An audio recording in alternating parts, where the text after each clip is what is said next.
যুবক ভাই, আপনি আমি যে এত পাপ করলাম সারা জীবনেও, তারপরেও যে আল্লাহ পাক আপনার উপর আমার উপর শাস্তি নাজিল করেন নাই, এই ঋণটা কি আপনি আমি শোধ করতে পারবো কিনা?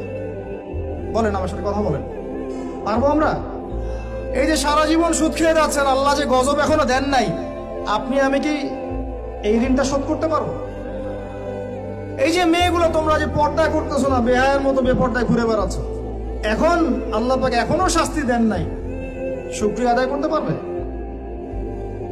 এতদিন চলে গেল, শত শত রাকাত নামাজ বাকি আছে, রোজা বাকি আছে, হজ ফরজ হয়েছে, হজ করেন না, যাকাত সেই কবে ফরজ হয়েছে, যাকাত দেন না, আল্লাহর জন্য একটু দান সাদাকা করব, একটু মসজিদ মাদ্রাসায় কন্ট্রিবিউট করব, ইত্যাদি ইত্যাদি সমাজ কল্যাণমূলক কাজ করব, করছি না।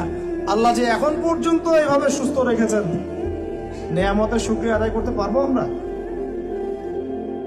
আল্লাহ পাক এই জন্য অনেক ভিতর থেকে কিছু কথা বলেছেন। ইন্নাল ইনসানা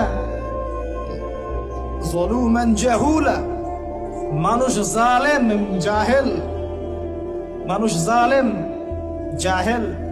সূরা আদিয়াতের মধ্যেও আছে, ওয়াল আদিয়াতি দাবহান, তারপর কি ফাল মুগরিয়াতি কাদহান ফাল মুগীরাতি সুবহা ফাআথারনা বিহি নাকআন ফাওয়াসাতনা বিহি জামআ।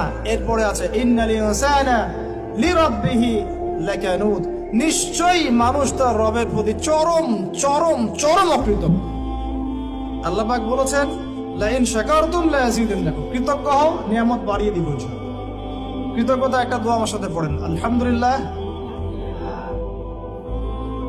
হামদান কাসীরান তাইয়িবান মুবারাকান ফি, আলহামদুলিল্লাহ কামা ইয়ানবাগি লিজালালি ওয়াজহিক ওয়া আযীমি সুলতানিক। আল্লাহুম্মা সাল্লি